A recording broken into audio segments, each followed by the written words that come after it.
quick question is that what are the favorite features which you found in 3S? What you think you use most, or what help you most? Well, I love the season planner. I think that was really good. I think the evaluation, the performance evaluation is really good. I found myself checking to see where we were, along the way with a number of our swimmers, and I love the sets, design a set. I really like that a lot. The things that stimulate me to think, even the basic workouts that come up, they stimulate me to think. And sometimes I may rearrange them that week because of a particular meet that we've got coming up. But I think that's one of the things that we need as coaches a lot is stimulation. We need to be stimulated in our thinking to be sure that philosophically in what we're trying to do with our athletes, we're being consistent in doing that. We don't get sidetracked, we don't get off on some tangent, and we end up spending more time on the tangent than we should be spending on the basic things that we should be doing really, really well performance-wise for the events that we want to be successful in at the end of the season.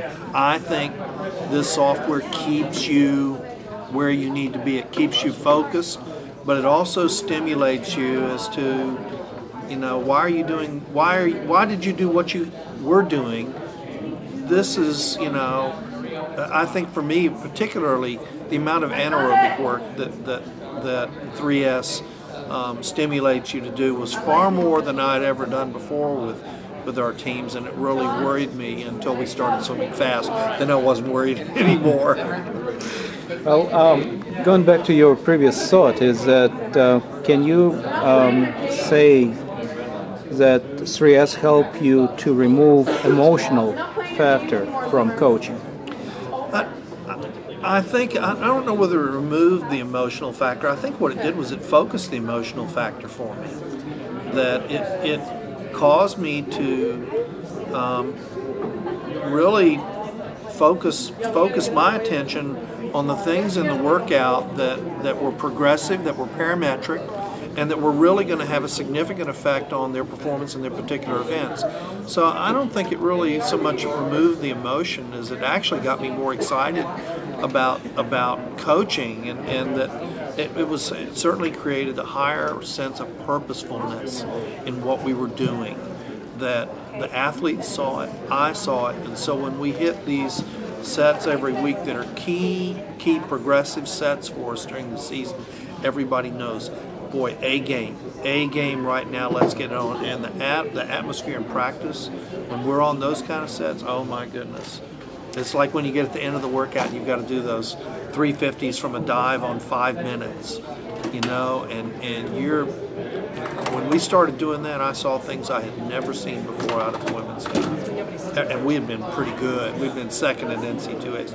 I saw kids that I thought had less talent do things that some of my most talented swimmers, we never gave them the opportunity to do in the past. So it becomes fun.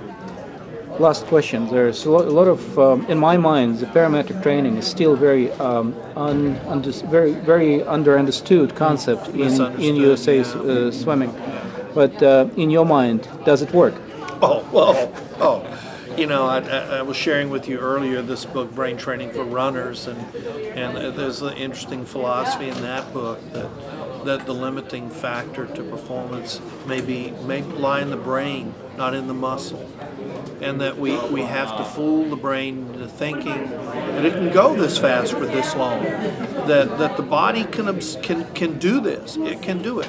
And when I was reading that chapter, I was like, this is parametric training. This is exactly what we're doing with our athletes, is that we're asking them to swim fast at the very beginning of the season, but not in the volumes we will later on.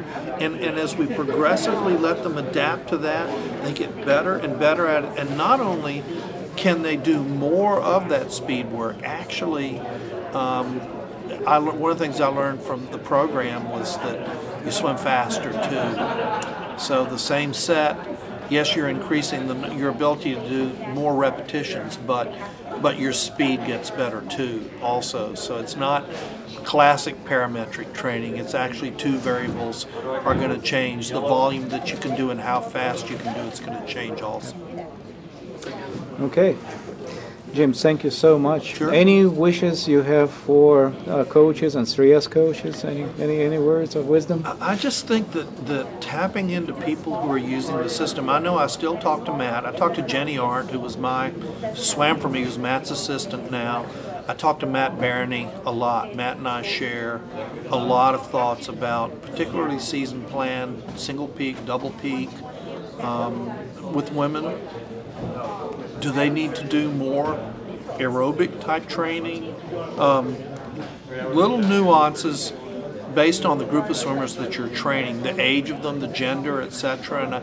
And I think that utilizing, the 3S Insider, I just found out about it today. I'm behind the curve on that one, but I'm not going to be any longer because I think that listening to people who are doing what you want to do and they've done it already, they've maybe made some mistakes with it and then made adjustments, learn from them, but it is a foundational tool that if you're serious about performance enhancement and through training, boy, there's nothing like it out there. It's so far out there, whether you're a base user or whether you've got a pretty good background in energy systems, intensities, durations, volume, progressive training, parametrics. This is the most powerful tool out there. Use it. Golly, use it. Thank you, Jim. And I hope that, this is a coach talk discussion, and I think that this discussion probably should happen more often when coaches talk to coaches and speak freely about what they think and how they think. Yeah, absolutely. Help us all to move forward. Well, I think that certainly the only people who really understand